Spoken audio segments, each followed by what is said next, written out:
5월 29일 금요일 새벽 예배를 함께 드리겠습니다. 우리 찬송가 420장 너 성결케 위해 함께 찬양하겠습니다.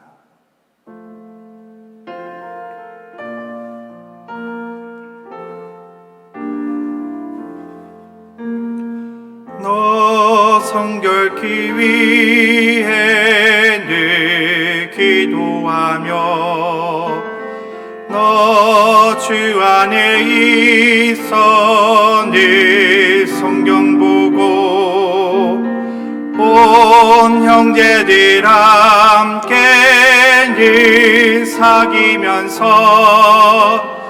일하기 전마다 너 기도하라. 너 성결케 위해 내 머리 숙여 저 은밀히 계신 내 주께 빌라. 주 사귀어 살며 주 닮으리니 널 보는 이마다 주 생각하리. 너 성결케 위해 주 따라가고 일 다급하여도 당황치 말고 참 즐거울 때나 또 슬플 때나 너 주님만 믿고 늘 따라가라. 너 성결케 위해 늘 기도하며 내 소원을 주께 다 맡기어라.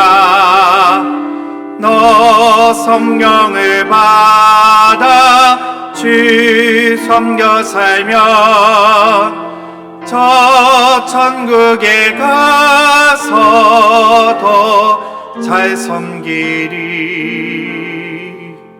아멘. 하나님, 오늘 저에게 주신 말씀은 신명기 25장 11절부터 19절까지 말씀입니다. 우리 다 함께 읽도록 하겠습니다. 두 사람이 서로 싸울 때 한 사람의 아내가 그 치는 자의 손에서 그의 남편을 구하려 하여 가까이 가서 손을 벌려 그 사람의 음낭을 잡거든 너는 그 여인의 손을 찍어버릴 것이고 내 눈이 그를 불쌍히 여기지 말지니라. 너는 내 주머니에 두 종류의 저울추 곧 큰 것과 작은 것을 넣지 말 것이며 내 집에 두 종류의 대 곧 큰 것과 작은 것을 두지 말 것이요 오직 온전하고 공정한 저울추를 두며 온전하고 공정한 대를 둘 것이라. 그리하면 내 하나님 여호와께서 내게 주시는 땅에서 내 날이 길리라. 이런 일들을 행하는 모든 자, 악을 행하는 모든 자는 내 하나님 여호와께 가증하니라. 너희는 이곳에 나오는 길에 아말렉이 내게 행한 일을 기억하라. 곧 그들이 너를 길에서 만나 내가 피곤할 때 내 뒤에 떨어진 약한 자들을 쳤고 하나님을 두려워하지 아니하였느니라. 그러므로 내 하나님 여호와께서 내게 기업으로 주어 차지하게 하시는 땅에서 내 하나님 여호와께서 사방에 있는 모든 적군으로부터 내게 안식을 주실 때 너는 천하에서 아말렉에 대한 기억을 지워버리라. 너는 잊지 말지니라. 아멘. 여러분, 혹시 정정당당이라는 뜻을 아십니까? 이 정정당당이란 뜻은 태도나 수단이 떳떳하다는 그런 의미입니다. 근데 요즘 세상은 어떤가요? 정정당당한가요? 정당함과 공평함이 있는 그런 세상인가요? 그렇지 않은 것 같습니다. 수단과 방법을 가리지 않고 어쨌든 결과를 얻으면 된다라고 보는 것이 요즘 세상의 이치인 것 같습니다. 그러나 그리스도인들은 정당해야 합니다. 공평해야 합니다. 여러분, 심지어 원수와 싸우는 순간에서조차 우리는 이 정당성을, 이 공정성을 잊어버려서는 안 될 것입니다. 전쟁을 하는 때 여러분, 정당해야 할까요? 아니면 전쟁은 조금 정당하지 않아도 되는 것일까요? 오늘 말씀을 통해서 하나님은 그리스도인들은 그러한 때라도 정당함을 가질 것을 우리에게 요구하고 있습니다. 즉, 모든 일에 그리스도인은 정당하고 공정해야 한다는 사실을 우리에게 말씀해 주고 있습니다. 정당한 것은 마치 적군을 향한 배려인 것 같습니다. 원수를 향한 배려, 상대방을 향한 배려인 것 같습니다. 하지만 이 정당함은 결국은 나를 지켜주는 것이고, 이 정당함을 통해 우리는 죄에 빠지지 않게 될 것입니다. 곧 이 정당함은 나를 위한 것임을 오늘 말씀을 통해 우리는 또 한 번 깨닫게 될 것입니다. 오늘 말씀 11절과 12절을 보면 한 여인의 이야기가 나옵니다. 자신의 남편과 또 다른 사람이 서로 싸우고 있는 것입니다. 자, 이런 상황 가운데 이 남편이 어려움에 처한 것 같습니다. 오늘 성경을 보면 자신의 남편을 구하려고 라고 그렇게 기록하고 있습니다. 싸움에서 질 것 같은 그런 상황이었던 것 같습니다. 자, 이런 상황에서 이 여인이 뛰어든 것입니다. 그럼 남자와 남자가 싸우는데 여인이 할 수 있는 게 그렇게 많지는 않을 것 같습니다. 어쩌면 이 상황을 유일하게 타개할 수 있는 방법, 그것은 힘으로 되어지는 것이 아닌 남자의 약점을 잡는 것이죠. 바로 성경에 보면 음낭을 잡았다라고 그렇게 기록하고 있습니다. 제가 어렸을 때 태권도 학원을 다닌 적이 있습니다. 가끔 이런 사고가 납니다. 정말 많이 아프죠. 그리고 아픈 것뿐만 아니라 수치스러움이 있습니다. 그런데 남자가 그곳을 맞으면 아프고 자존심도 상하고 수치스럽기도 한데 정말 중요한 것이 있습니다. 잘못하면 창세기 9장 7절에 말씀하신 것 같은 생육하고 번성할 수 있는 일을 할 수가 없게 되는 거죠. 남자의 생식 기능이 파괴가 되는 것입니다. BC 400년경 펠로폰네소스 전쟁에서 이 스파르타군이 아테네군을 이기기 위해 어떤 무기를 사용합니다. 이것이 바로 화학무기의 시초라고 합니다. 그 뒤로 인류는 몇 번 전쟁에서 이런 화학무기를 사용한 적이 있습니다. 현재는 그것은 전 세계 합의 아래 금지되어 있습니다. 전쟁에서 사용하는 여러 가지 무기들은 사람을 죽이는 데 사용합니다. 그런데 왜 화학무기는 안 된다고 합의를 하였을까요? 왜 그런가요? 화학무기는 어떤 특정한 사람을 죽이는 것이 아니라 무차별적으로 여러 사람들을 어린아이든 임산부든 할 것 없이 가리지 않고 죽일 수 있기 때문입니다. 또한 잔인한 방법으로 죽이고요. 단시간에 여러 사람들을 죽일 수 있는 그런 무기이기 때문입니다. 뿐만 아니라 후유증 또한 크게 남죠. 어느 한쪽에서 사용한다면 다른 한쪽도 사용하게 될 것입니다. 그러니 이 양쪽은 파멸의 길을 걸을 수밖에 없는 것입니다. 전쟁 자체가 나쁜 것이지만 이렇게 화학무기를 사용하는 것은 인류 안에서 서로 금지하고 있는 그런 현실입니다. 자, 전쟁에 무슨 정당함이 있냐고 말할 수 있지만 이렇게 전쟁에서도 해서는 안 될 것들이 있는 것이죠. 한 여인이 다른 남자의 음경을 잡는 경우도 이와 같다고 볼 수 있습니다. 남편을 구하려고 한 일이기는 하지만 다른 한 사람의 일생을 완전히 망가뜨리는 일이기 때문에 그렇습니다. 그럼 참 어려운 일이죠. 남편이 당하고 있는데 이런 생각을 할 여력이 있을까요? 그러기가 쉽지 않은 것이죠. 그럼에도 불구하고 그리스도인들은 자칫 잘못하면 한 남자의 인생을 망가뜨릴 수 있다는 사실을 항상 인지해야 하는 것이지요. 그렇지 않으면 순간적인 그러한 실수로 인해서 큰 죄를 저지를 수 있다는 것입니다. 남편을 도우려 한 것뿐이지만 한 남자의 인생을 망가뜨릴 수 있는 죄를 저지를 수 있는 것이죠. 이와 같이 그리스도인들은 어떤 상황 가운데서도 정당함을 잃어버려서는 안 되는 것입니다.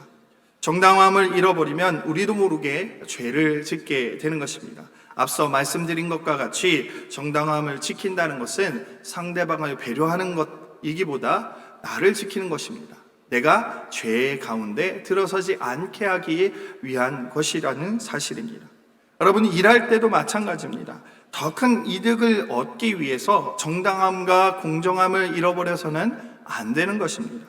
예전에 한 사극 드라마를 보는데 이러한 장면이 있었습니다. 정확하게 그 드라마의 내용은 이름은 기억이 나지 않지만 한 어린 소녀가 옷감을 파는 것입니다. 네, 그 옷감을 팔 때 어떤 자를 사용해서 이렇게 몇 번 접어서 파는 것을 보게 됩니다.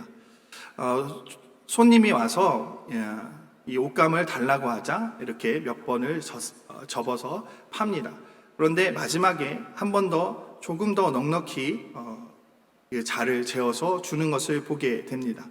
그러면 손해가 아닐까 하는데 돌아서서 보니 더 많은 이득을 남긴 것입니다. 이렇게 한 번 접을 때마다 조금씩 자기 쪽으로 그것을 끌어들이는 장면이 나오게 됩니다. 속이는 거죠. 손님을 속인 것입니다. 오늘 성경에도 비슷한 이야기가 나옵니다. 무거운 추와 가벼운 추의 이야기가 나오죠. 결국은 상인의 정당함, 공정함을 보는 것입니다. 고대 근동에서는 이렇게 추의 무게를 통해서 무게를 재었던 것 같습니다. 그런데 손님이 와서 물건을 사갈 때는 가벼운 추를 사용하고 또 물건을 되팔려고 하면 무거운 추를 사용한다면 여러분 어떤가요? 정당한가요? 공정한가요? 그렇지 않습니다. 성도 여러분, 사업을 하거나 일을 할 때도 우리는 마찬가지입니다. 우리는 그리스도인입니다. 그리스도인들은 어떤 순간에서도 공정함과 정당함을 잃어버려서는 안 될 것입니다. 더 많은 이익을 위해서 여러분 나의 공정함을 버려서는 안 된다는 것이죠. 우리의 일상에서도 정당함과 공정함을 잃어버리면 결국은 하나님 앞에서도 우리는 두 마음의 추를 사용하게 될 것입니다. 하나님 앞에 온전히 우리의 마음을 드리는 것처럼 하며 하나님께 마음을 드릴 때는 가벼운 마음으로 가벼운 추를 사용하는 것처럼 가벼운 마음을 드리고 이 세상의 일, 나의 일을 위해서는 무거운 추, 무거운 마음을 사용하는 것입니다. 이렇게 두 가지 마음을 사용하는 것에 대해서 호세아 선지자는 우리에게 경고하고 있습니다. 호세아서 10장 2절 말씀을 보면 두 마음을 품은 자를 경고하는데 이렇게 말씀하십니다. 저희가 두 마음을 품었으니 이제 죄를 받을 것이라. 우리는 우리의 일상에서도 그리고 하나님 앞에서도 결코 두 가지의 추를 사용해서는 안 되는 것입니다. 오늘 말씀 16절 말씀을 보면 이런 자들을 향해서 하나님은 가증히 여기신다라고 그렇게 분명하게 말씀하고 있습니다. 물론 이 세상은 공정하지도 또한 정당하지도 않습니다. 오늘 본문 말씀 17절 이하를 보시기 바랍니다. 이스라엘 백성들이 애굽을 떠나 하나님이 약속하신 그 땅으로 가는 그러한 여정 가운데 아말렉 족속이 이스라엘의 연약한 부분을 건드립니다. 가장 지치고 힘들어하는 뒤에 남아있는 이들을 공격하는 것입니다. 이스라엘 백성들 중 피곤하여 지친 이들, 연약한 이들이 뒤에 남아있는데 그 연약한 이들을 공격하는 것이죠. 뒤떨어진 자들은 아마도 노인이거나 어린이거나 병자이거나 임산부였을 것입니다. 그들은 정정당당하게 그렇게 공격하지 않았던 것이죠. 속된 말로 치사한 것이죠. 하지만 단순히 하나님이 아말렉을 심판하고자 하는 것은 반이스라엘적이었기 때문이 아닙니다. 이스라엘을 공격해서였다는 것이 아니라는 것이죠. 창조하신 하나님이 심어놓으신 인간의 기본적인 그러한 마음, 그러한 의무를 그들이 저버렸기 때문입니다. 반인륜적이었고 반인간적이었기 때문에 아말렉을 멸하라, 그들의 이름을 제하라 라고 하나님 말씀하였던 것입니다. 이렇게 세상은 눈 감으면 코 베어가는 세상입니다. 앞에서도 정의로운 척, 뒤에서는 결코 정의롭지 않은 세상을 만들어가는 것이 이 세상의 논리입니다. 하지만 하나님은 그렇게 정당하지도 공정하지도 않은 이 세상을 살면서 우리에게 정당한 삶을, 공정한 삶을 살라고 말씀하고 있습니다. 하나님이 이스라엘 백성들에게 주신 그 약속의 땅, 그 땅에서 그들의 이름을 지워버리라 라고 말씀하십니다. 유진 피터스는 메시지 성경을 통해서 이렇게 번역하고 있습니다. 하나님, 여러분의 하나님께서 여러분에게 차지하라고 유산으로 주시는 땅에서 친히 여러분 주위의 모든 적을 물리치고 여러분에게 안식을 주실 때 여러분은 이 땅에서 아멜렉이라는 이름을 지워버려야 합니다. 이것을 잊지 마십시오. 여러분, 그렇습니다. 우리에게 주신 삶의 터전에서 정말 정당하지도 않은, 공정하지도 않은 그러한 삶인 것 같은 세상 가운데서 우리는 그곳이 하나님이 주신 땅으로 인식하며 그 땅에서 정말 공의와 정의가 흘러넘칠 수 있도록 하나님의 온전함을 드러낼 수 있는 삶을 살아야 하는 것입니다. 우리가 살아가는 땅, 우리가 밟는 그 땅은 적어도 아멜렉의 이름이 지워지는, 잊혀져 버려야 하는 그런 땅이 되어야 한다는 사실입니다. 우리가 살아가는 그 땅은 공의가 흘러넘치고 정의가 흘러넘치는 그러한 땅이 되어야 한다는 사실입니다. 여러분, 어떤 이들은 이렇게 말합니다. 그렇게 살면 망할 것이라고, 때로는 편법을 이용해야 한다고 말입니다. 하지만 오늘 말씀 15절에서 하나님 우리에게 분명하게 말씀하고 있습니다. 오직 온전하고 공정한 저울추를 두며 온전하고 공정한 되를 줄 것이라. 그리하면 내 하나님 여호와께서 내게 주시는 땅에서 내 날이 길리라. 하나님의 복을 받을 수 있음을 성경은 우리에게 분명하게 알려주고 있습니다. 여러분, 어떻게 사시기를 원하십니까?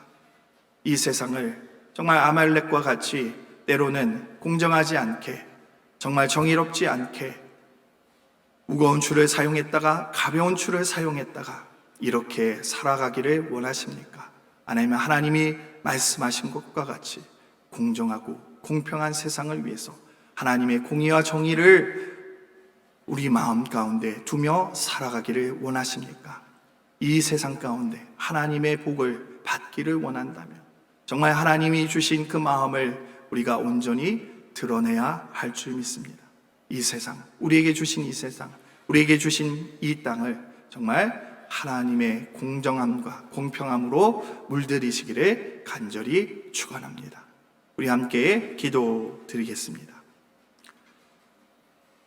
공의와 정의의 하나님, 때로는 이 세상을 살며 공의롭지 못한 세상을 만나고 정의롭지 못한 세상을 만납니다. 정당하지도 공정하지도 못한 방법으로 우리를 괴롭히는 원수를 만나기도 합니다. 주님, 좌절하지 않게 하시고 넘어지지 않게 하옵소서. 하나님이 주신 공의와 정의를 통해 그 모든 악에서 우리를 구원하옵소서.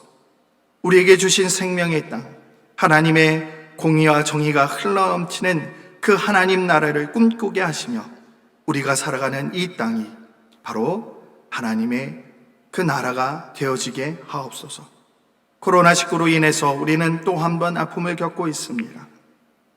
어떤 이들은 공의와 정의를 잃어버릴 수도 있습니다. 주님, 이 세상이 풍조에 흔들리지 않게 하시고 주님이 주신 그 마음을 온전히 가지며 살아가게 하옵소서. 만나의 모든 권속들을 지켜주시며 오늘의 말씀을 듣는 모든 이들이 주님의 능력 가운데, 주님의 그 사랑 가운데, 주님의 그 공의와 정의 가운데 살아가게 하옵소서. 오늘 하루 한 날도 주님의 은혜를 깨달으며 감사하며 살게 하옵소서. 너무나 감사합니다. 예수님의 이름으로 기도드립니다. 아멘. 우리 기도 제목 함께 보시면서 기도 드리도록 하겠습니다.